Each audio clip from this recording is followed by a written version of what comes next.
안녕하십니까. 설비 보존 기능사 필기 기출 및 예상 문제 그 첫 번째 시간을 갖도록 하겠습니다. 여러분을 환영합니다. 그러면 인트로와 및 바로 문제로 들어가 보도록 하겠습니다.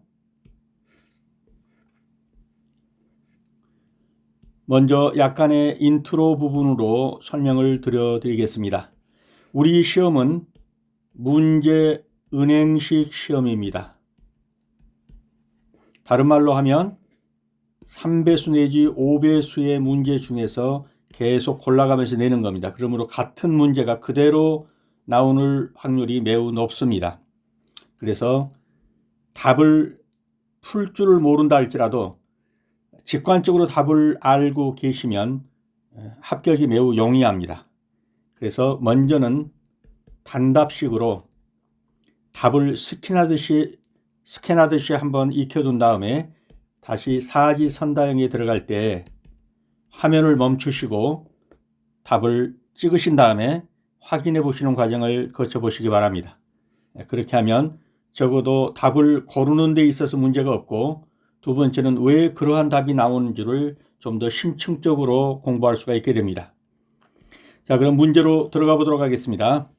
용접기 설치 시 1차 압력이 25,000V/A이고 전원 전압이 200V이면 퓨즈의 용량은 얼마인가 그랬습니다. 이런 경우에 1차 압력 25,000V/A를 전압으로 나누어 주면은 바로 퓨즈 용량이 나옵니다. 즉 1차 전격 전류가 나오는데 이 1차 전격 전류가 바로 퓨즈의 용량이 되는 겁니다. 그래서 그렇게 계산을 해보면 얼마가 되겠습니까? 25,000 나누기 200, 그러면 아마 125 암페어가 나올 겁니다.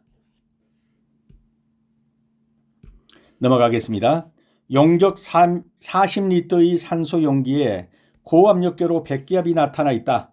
가변압식 100번 팁으로 혼합비 1:1로 용접하면 몇 시간 작업할 수 있는가?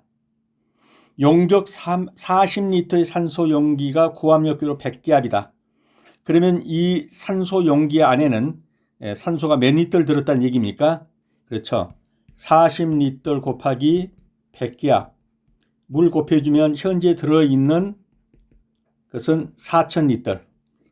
산소 4,000리터가 들어있다는 얘기입니다. 이것을 가변압식 100번 팁으로 한다. 그러면 뭐가 됩니까? 아세틸렌 같은 경우에 100번 팁이다 그러면은 1시간에 100리터를 쓴다 이런 말이죠. 이걸 팁이라고 그러죠. 그러니까 1시간에 100리터를 쓰면 1:1의 비율이니까 산소도 똑같겠죠. 아세틸렌과. 그러면 4,000 나누기 100, 1시간에 100을 쓰니까 그러면 시간이 나오겠죠. 몇 시간이 나오게 되겠습니까? 40시간이 나오겠네요. 4,000 나누기 100 하면. 그래서 40시간이 죄송합니다. 그래서 40시간이 답이 되겠습니다. 그래서 이런 문제가 나오면 직관적으로 40리터 곱하기 100기압 하면 4,000리터가 들어있는데 1시간에 100리터를 쓰니까 나누기 100 하면 총 40시간 쓸 수 있는 용량이다. 이렇게 보시면 되겠습니다. 다음입니다. 가스 절단 시 절단 불꽃의 조정 방법으로 옳지 않은 것은, 그래서 절탄 토치의 산소 밸브를 열고 아세틸렌 밸브를 약간 열어 점화한다 그러면 틀렸습니다. 어떻게 틀렸죠? 순서가 틀린 거예요. 먼저 아세틸렌 밸브를 연 다음에 그리고 산소 밸브를 약간 열어서 점화를 시킵니다. 그래서 가스로 절단할 때 점화는 절단 토치에 아세틸렌 밸브를 먼저 열고 약간의 산소 밸브를 약간 열어서 불을 붙이게 되면 이제 불이 붙게 돼요. 그래서 순서가 틀린 것입니다. 바로 잡으면 절탄 토치에 산소 밸브를 먼저 여는 게 아니라 아세틸렌 밸브를 열고 그리고 나서 산소 밸브를 약간 열어서 점화하게 됩니다. 다음입니다. 무부하 전압이 높아 전격 위험이 크고 코일에 감긴 수에 따라 전류를 조정하는 교류 용접기는 무엇이냐? 탭 전환형입니다. 탭 전환형은 코일에 감긴 수 탭을 변경해서 전류를 조절하게 됩니다. 많이 검으면 전류가 높아지겠죠. 그 과정에서 무부하 전압이 높아져서 감전 위험이 크다는 건 있어요. 그래서 전통적인 교류용접기 종류의 특징을 가지고 있다는 겁니다. 그래서 코일 감긴 수에 따라서 전류를 조정하는 것을 그러한 교류용접기를 무엇이라고 하느냐? 택 전환형이라고 한다.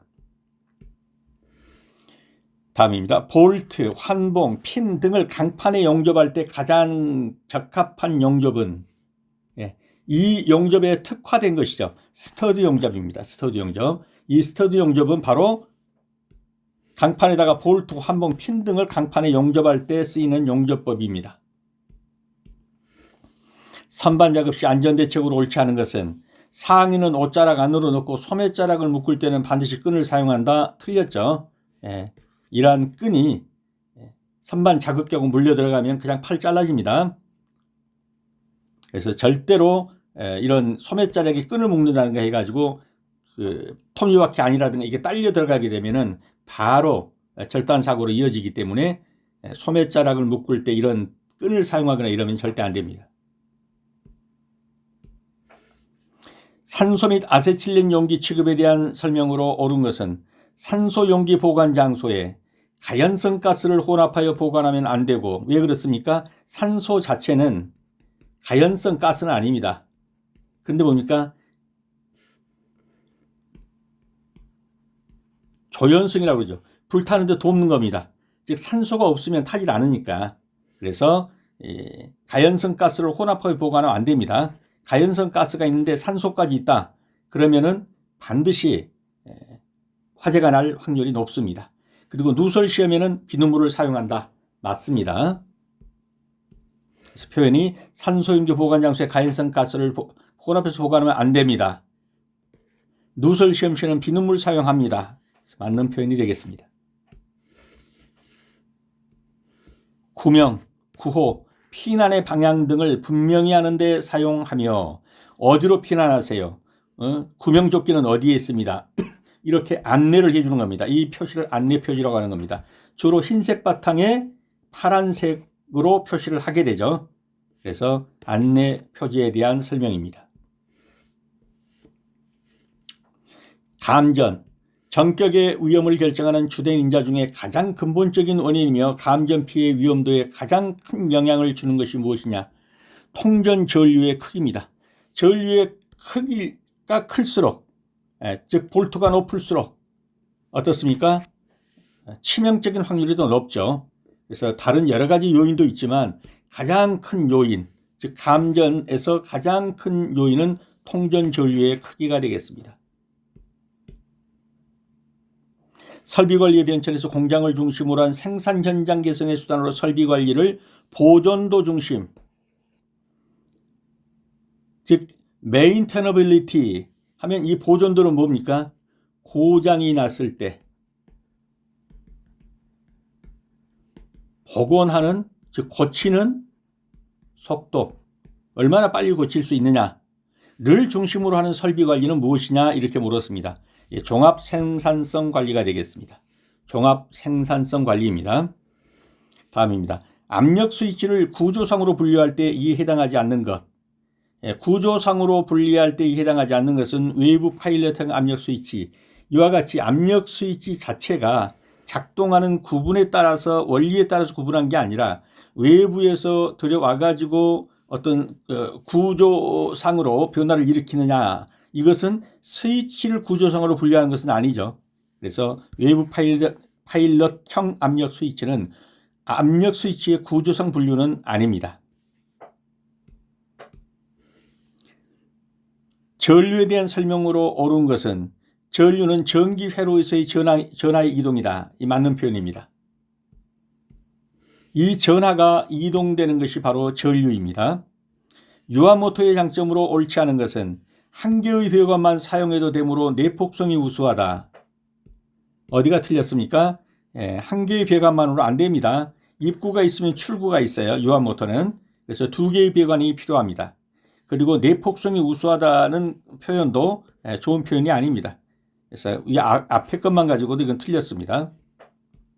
그래서 유아모터는 입구와 출구의 입구 고압이죠.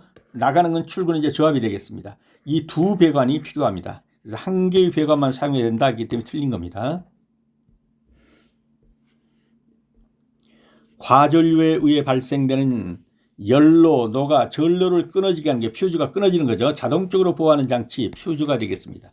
높은 전류가 흐르게 될 때 감당할 수 없는 전류가 흐르면 끊어지도록 만든 거죠. 녹아서. 이게 퓨즈입니다. 관로에서 유속의 급격한 변화에 관내 압력이 상승 또는 하강하는 현상. 이 유속이 갑자기 강해진다, 갑자기 약해진다. 이럴 때 워터 해머로 치는 거죠. 수격작용이 일어나는 겁니다. 이 워터 해머가 바로 유속의 급격한 변화에서 오는 거예요. 그래서 흐르던 물의 속도가 급격히 변할 때, 예를 들어 밸브를 확 잠가버렸어요. 그러면 앞에서 정지하니까 뒤에서 오던 물이 어떻게 합니까? 그 속도로 치는 거예요. 앞쪽을. 이때 일어나는 것이 워터 해머입니다. 그래서 굉장한 압력 파로가 일어나고 압력이 급상승하거나 하강하며 소음과 진동을 일으키게 됩니다. 그래서 배관에서 탁탁 치는 소리가 나는 거, 이게 워터 해머입니다. 그러니까 예화가 좀 거기하겠지만 여기에 10,000명이 이제 이 좁은 골목길에 갑니다. 근데 앞에서 갑자기 멈춰버리니까 뒤에서 밀고 오던 사람들이 압력으로 그대로 깔아버리는 거예요. 예화가 적당하지는 않지만 어떻든 앞에서 속도를 갑자기 줄여버리면 뒤에서 밀고 온 관성의 법칙이 부딪히면서 여기서 뭔가가 일어나는 거예요. 이런 것을 가리켜서 이게 이제 물일 때 이걸 가리켜서 수격작용이다. 그렇게 말을 한다는 겁니다. 관 속을 흐르는 유체의 종류는 문자나 기호로서 표시한다. 유체의 종류와 문자 기호가 옳게 표시된 것은 공기 A, 그럼 맞습니다. 에어니까요. 그래서 가스는 G로 표시하고 증기는 베이퍼.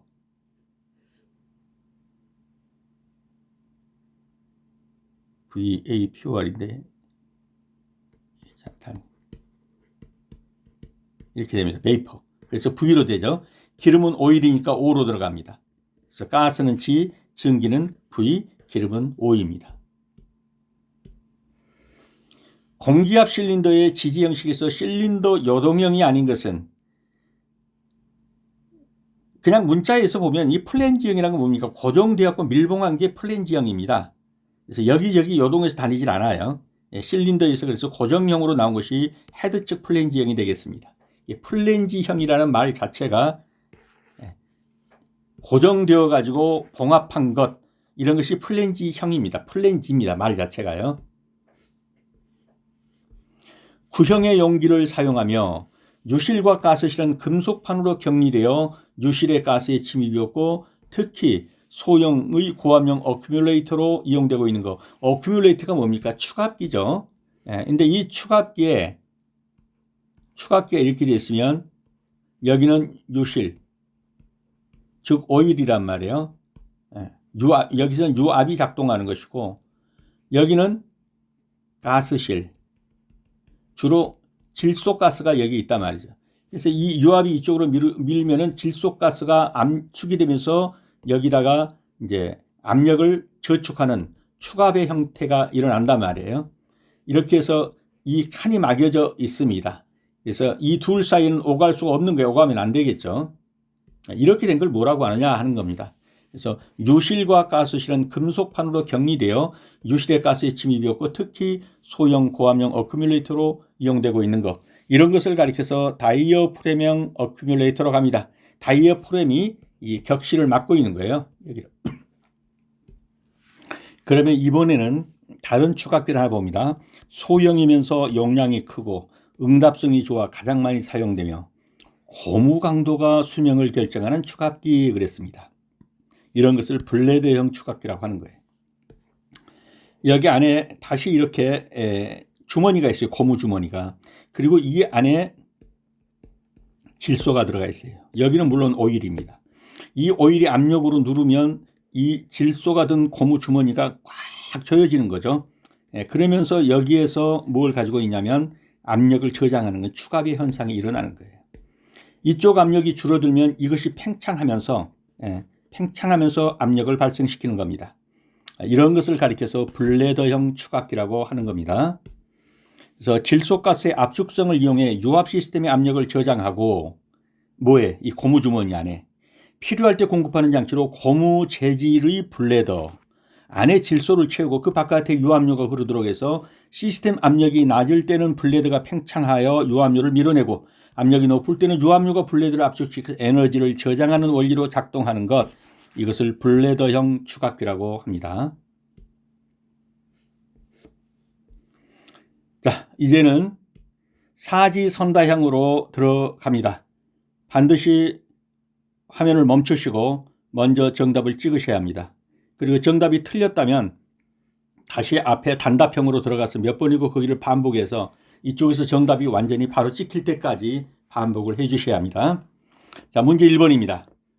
용접기 설치 시 1차 압력이 25,000V이고 전원 전압이 200V면 표지 용량은 어떻게 된다고 그랬죠? 25,000 나누기 200V 하면 퓨즈 용량이 나옵니다. 1차 전격 전압이 바로 퓨즈 용량이 되는 겁니다. 그러면 125A가 나옵니다. 그래서 정답은 2번이 되겠습니다.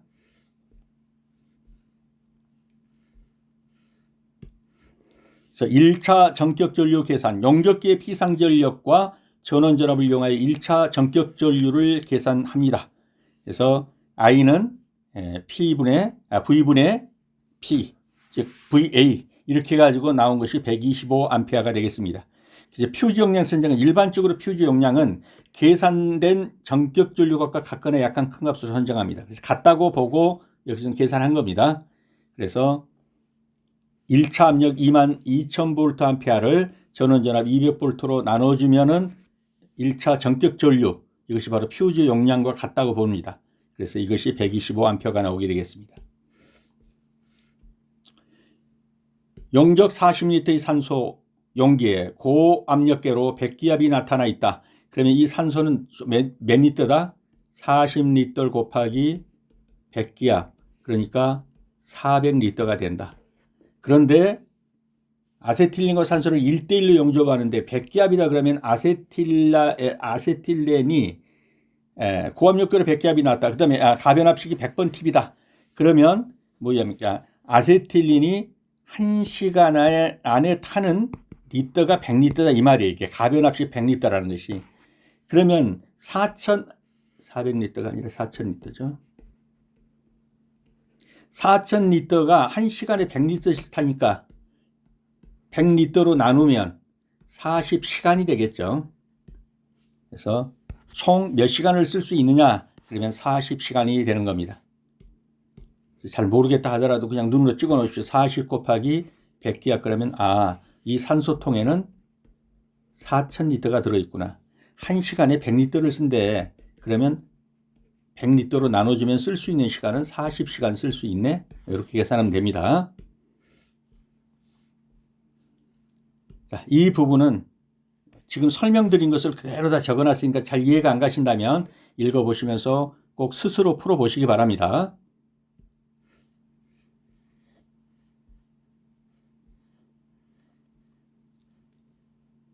그리고 가스를 절단하는 아세틸렌과 산소의 역할부터 아세틸렌의 역할, 산소의 역할 등을 다 적어놨습니다.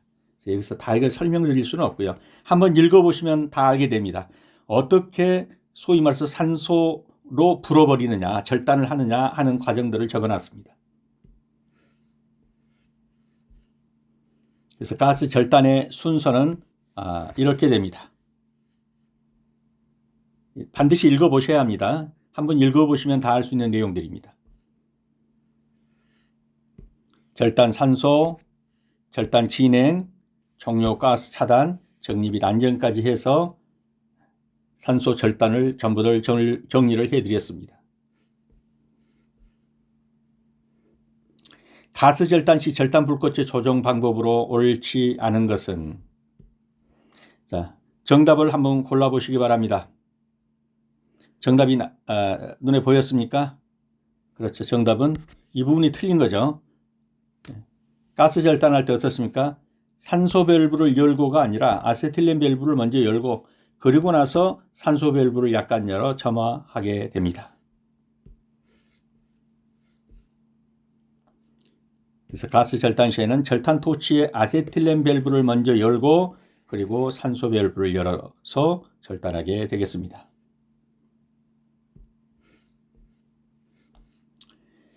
4번입니다. 무부하 전압이 높아 전격 위험이 크고 코일에 감긴 수에 따라 전류를 조종하는 교류 용접기는 얼마나 감았느냐에 따라서 감긴 수에 따라 전류를 조종합니다. 그것을 뭐라고 그랬죠? 탭 전환형입니다. 탭 전환형은 코일에 감긴 수, 탭을 변경해서 전류를 조절하고 그 과정에서 무부하 전압이 높아지게 됩니다. 그래서 이게 무부하 전압이 높아진다는 건 다른 말로 하면 감전의 위험도 있다, 이런 말이 되겠습니다. 볼트, 환봉, 핀 등을 강판에 용접할 때 가장 적합한 용접은 정답은요, 그렇습니다. 스터드 용접이 되겠습니다. 먼저 스터드 용접 조금 전에 봤고요. 테르민 용접은 무엇입니까? 금속 산화물과 알루미늄 분말의 반응열을 이용해서 하는 건데 주로 레일 같은 걸 용접할 때 쓰는 것이 테르민 용접입니다. 불활성 가스 용접, 미그라고도 하고 티그라고도 하죠. 얇은 판재나 정밀 용접에 적합하고 볼트 접합에는 효율이 떨어집니다. 그래서 얇은 거 할 때 우리가 티그 용접한다 또는 미그 용접한다 이렇게 말하죠. 서브머지드 아크 용접, 두꺼운 판재 등의 자동 용접에 사용되고 볼트나 핀 용접에는 부적합합니다.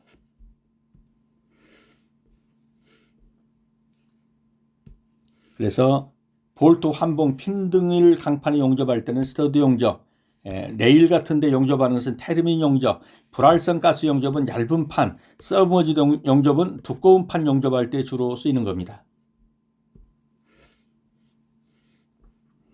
6번입니다. 선반 작업 시 안전대책으로 옳지 않은 것은? 자, 화면 정지하시고 정답 들어왔습니까? 정답은 4번이죠. 소매자랑 묶어서 거기에 끈 사용했던 큰일 납니다. 끈이 말려 들어가면서 그냥 팔 절단됩니다. 기계 운전 중 뺏기어 사용은 금지합니다. 운전하고 있는데 뺏기어 돌려버리면 어떻게 되겠습니까? 앞으로 자동차가 전진해서 드라이브 놓고 가다가 갑자기 후진기어 넣어버렸다? 그럼 기어 그냥 나가겠죠. 안 되죠. 운전 중에 뺏기어 사용은 안 됩니다. 멈추고 나서 뺏기어 사용을 할 수 있겠죠. 절삭칩 제거는 쇠똥 나온 거 있죠. 이 선반 작업하고 요거는 절대 손으로 하지 마시고 브러쉬 등의 도구를 사용해야 합니다. 치수 측정, 주유 청소 시에는 반드시 기계를 정지하고 하셔야 합니다. 이 내용도 지금 설명드린 내용이니까요. 한번 읽어보시기 바랍니다.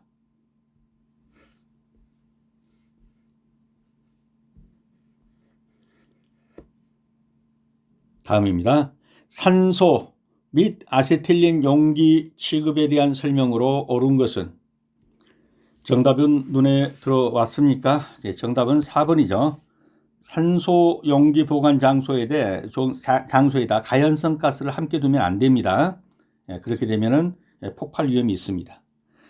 아세틸렌 병은 눕혀서 운반하되 운반 도중 충격을 줘서는 안 된다. 틀렸습니다. 어디가 틀렸습니까? 눕혀서 안 됩니다. 똑바로 세워서 운반해야 합니다. 산소 용기는 60도씨 이하, 아세틸렌 용기는 30도씨 이하의 온도에서 보관한다. 틀렸습니다. 어디가 틀렸습니까? 아세틸렌 용기는 맞습니다. 그런데 산소 용기 60도 이하, 60도면 너무 높습니다. 40도씨 이하로 보관해야 합니다. 아세틸렌 충전구가 동결되었을 때 50도씨 이상의 온수로 녹여야 한다. 50도씨 이상의 온수로 열이 가해지게 되면 폭발 위험이 있습니다. 그래서 많아봐야 35도씨 정도에서 40도씨 정도에서 따뜻한 물로 녹여줘야 합니다.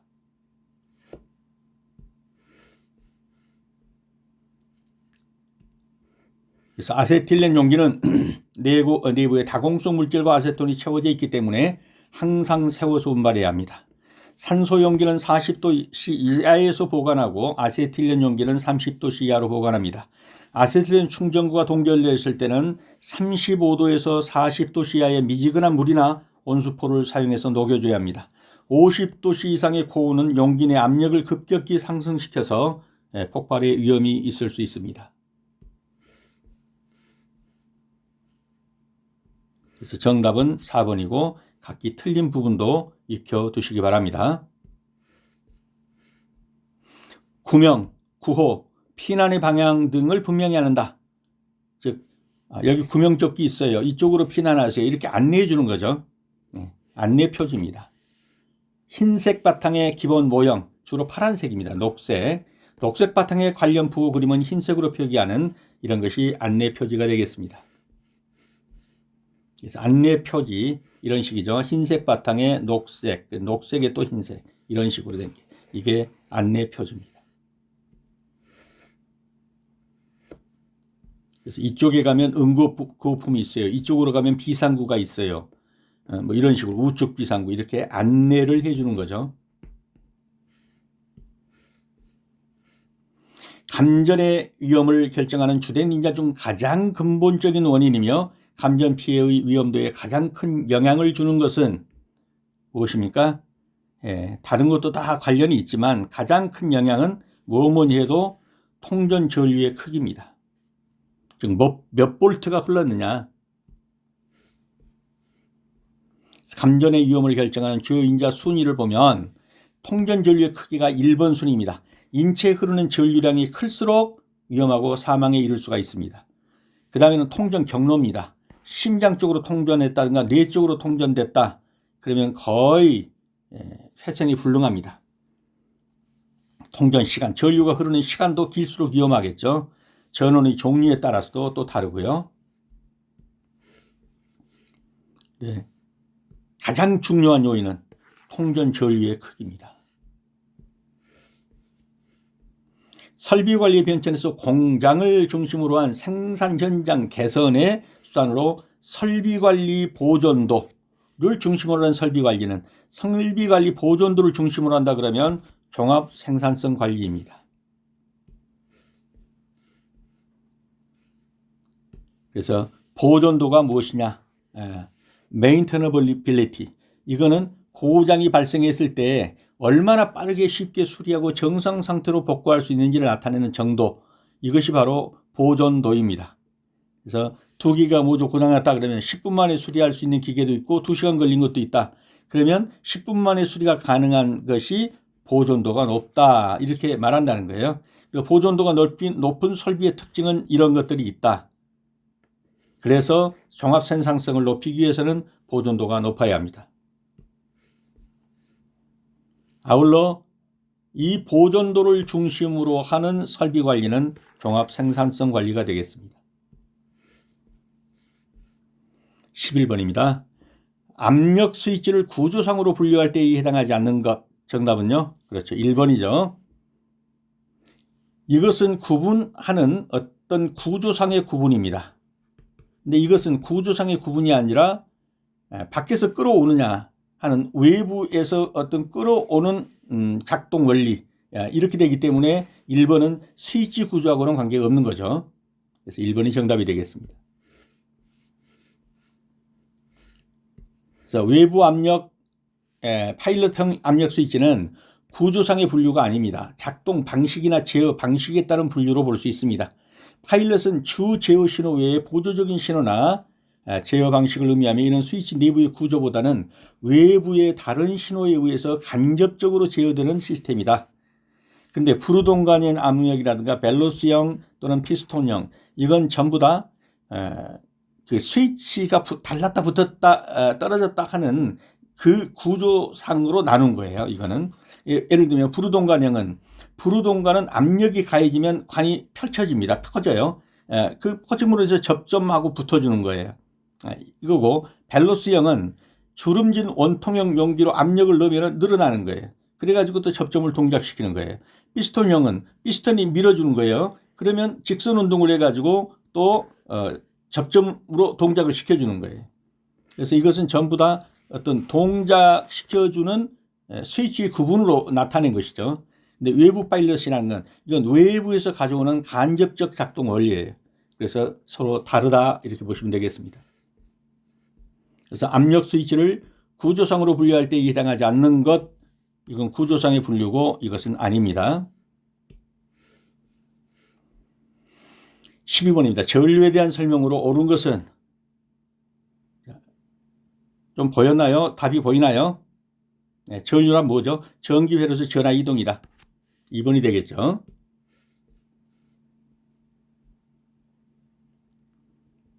먼저 도체에서 전기를 흐르게 하는 능력이다. 이건 기전력을 말하는 거죠. 그 다음에 전하가 가지고 있는 전기의 양이다. 이건 전하량이고요. 어떤 물체가 대전되었을 때 이 물체가 가지고 있는 전기이다. 이건 전하를 말하는 겁니다.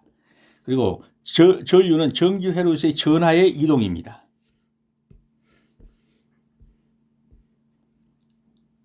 자, 전류는 전기회로에서의 전하를 띠고 있는 입자들, 주로 자유전자죠. 이게 이동하는 현상을 말하는 거예요. 이게 전류라고 하는 거예요. 마치 파이프를 따라서 물이 흐르는 것 같습니다. 이때 전하가 흐르는 양을, 그 양을 전류로 세기로 나타내는 거예요. 도체의 전기를 흐르게 하는 능력이다. 이건 전류가 아니라 기전력과 같은 거예요. 기전력. 어떤 물체가 대전됐을 때 이 물체가 가지고 있는 전기이다. 이건 전하의 흐름. 그 다음에 전하가 가지고 있는 전기의 양이다. 이건 전하량에 대한 설명이지 전류에 대한 설명이 아닙니다. 다시 한번 보게 되면 전류는 전기회로에서의 전하의 이동, 도체의 전기가 흐르게 하는 능력은 기전력이고, 어떤 물체가 대전됐을 때 물체가 가지고 있는 전기, 이걸 전하라고 하고요. 전하가 가지고 있는 전기량은 전하량이라고 하는 겁니다. 13번입니다. 유아모터의 장점으로 옳지 않은 것은, 답은 눈에 들어왔죠. 답은 1번이죠. 한 개의 비호감만 사용해서 틀렸습니다. 입구와 출구 두 개의 비호감이 있어야 합니다. 그 다음에 내폭성 우수하다 이 말도 좀 그렇다고 그랬죠. 그 다음에 최대 토크를 제한하는 기계의 구동에 사용은 편리하다. 맞습니다. 소형 경량으로서 큰 출력을 낼 수 있습니다. 유아모터의 특징입니다. 아주 적은 것으로 큰 힘을 낼 수가 있어요. 속도 방향의 제어가 용이합니다. 또 릴리프 밸브를 달면은 유압이 필요 이상으로 높아지면 릴리프 밸브에서 방출해 버립니다. 그래서 기구적 손상을 주지 않고 급속 정지를 시킬 수도 있습니다. 그래서 유압은 이 기계적 작동에 비해서 굉장히 부드럽고 힘이 세고,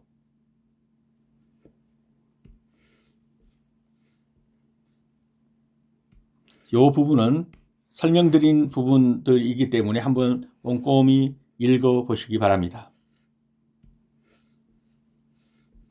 유아모터의 약점으로 옳지 않은 것은 한 개의 벽원만 사용해도 아니다. 두 개의 벽원이 있어야 한다. 내폭성, 이것도 좀 문제가 있는 지문이다. 나머지는 맞는 지문이 되겠습니다. 14번입니다. 5옴의 저항에 200V의 전압을 연가할 때 소비되는 전력은, 자, 저항이 5입니다. 200V 전압이 흐릅니다. 소비되는 전력은 얼마냐? 이건 계산이 있죠. 전력은 R분의 V제곱. 그래서 R이 이 5이죠.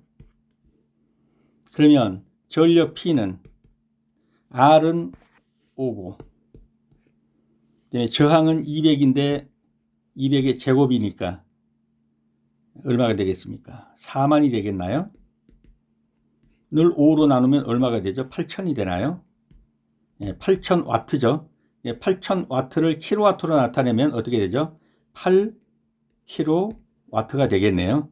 정답은 8kW가 되겠습니다. 계산식은 여기에 나와 있으니까 이대로 한번 따라서 풀어보시면 되겠습니다.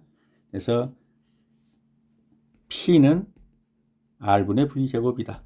즉 전압의 제곱을 저항으로 나눠주는 것, 이것이 전력이 되는 겁니다. 그래서 V제곱이니까 200V의 제곱을 저항값으로 나눠주는 겁니다. 그러면 8,000W가 되죠.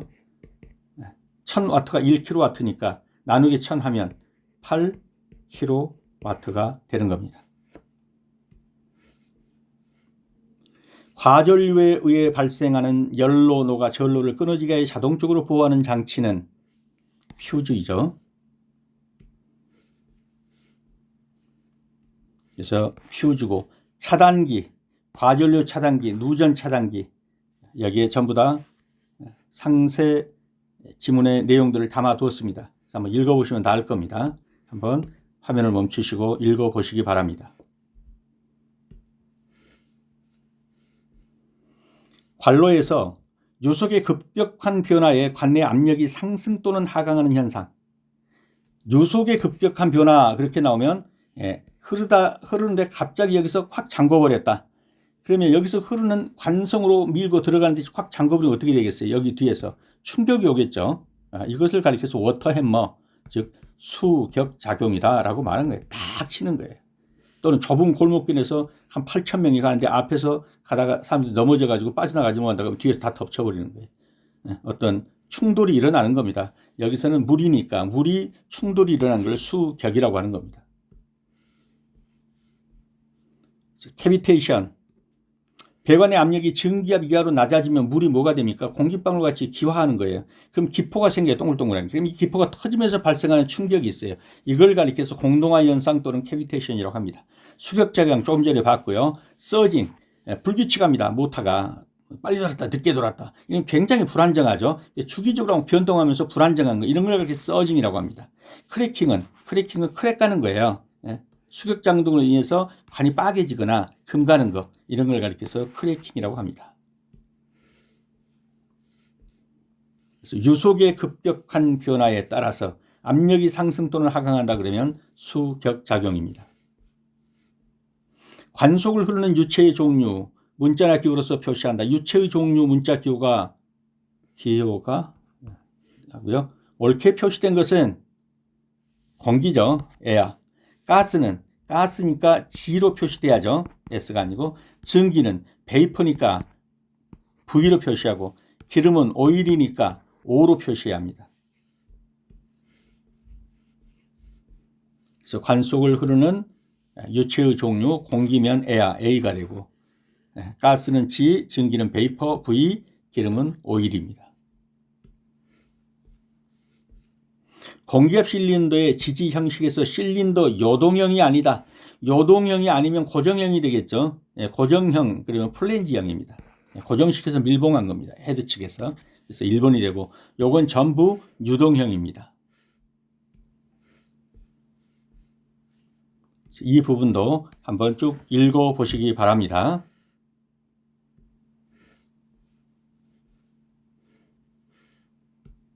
그래서 지진 실린더 요동형이 아니다 그러면 고정형이다. 플랜지라는 말 자체가 고정시켜놨다는 말입니다. 그래서 헤드측 플랜지형이 바로 고정형이 되겠습니다.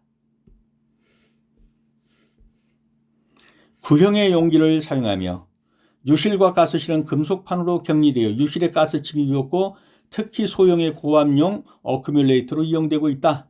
유실과 가스실이 이렇게 분리되어 있습니다. 뭘로요? 다이어프램으로. 그래서 이것을 다이어프램형 어큐뮬레이터라고 합니다. 그래서 어큐뮬레이터가 작동하는 원리를 여기에 적어 드렸으니까요. 쭉 한번 화면을 멈추시고 읽어 보셔야 합니다. 제가 여기서 다 설명드리면 길어져요, 강의가. 그래서 쭉 한번 읽어 보시면 유압유가 어떻게 질소를 압축시키는가, 그리고 산소를 안 쓰고 왜 질소를 쓰느냐 하는 것들을 전부 적어 드렸습니다. 한번 읽어 보시기 바랍니다. 그래서 구형의 용기, 유실과 가스실 분리, 이것을 다이어프램형 어큐뮬레이터라고 합니다.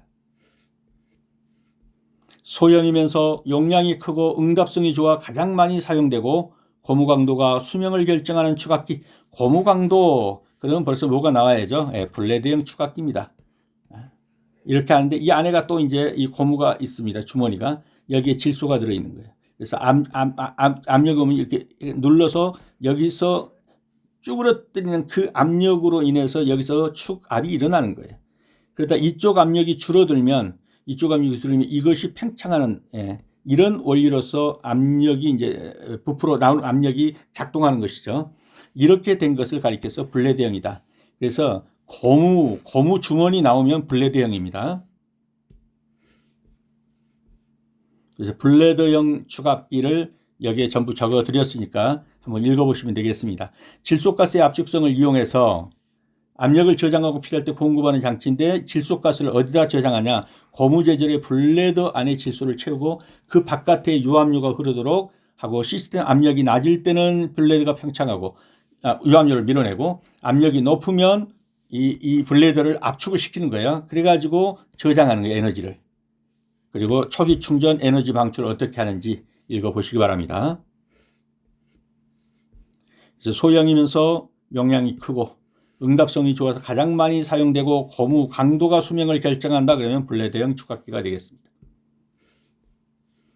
네, 문제집 책을 필요로 하시는 분들은 영상 아래 더보기란에 주소를 클릭하셔서 구입하실 수 있습니다. 수업하시느라 수고 많으셨습니다. 다음 시간에 다시 뵙도록 하겠습니다. 감사합니다.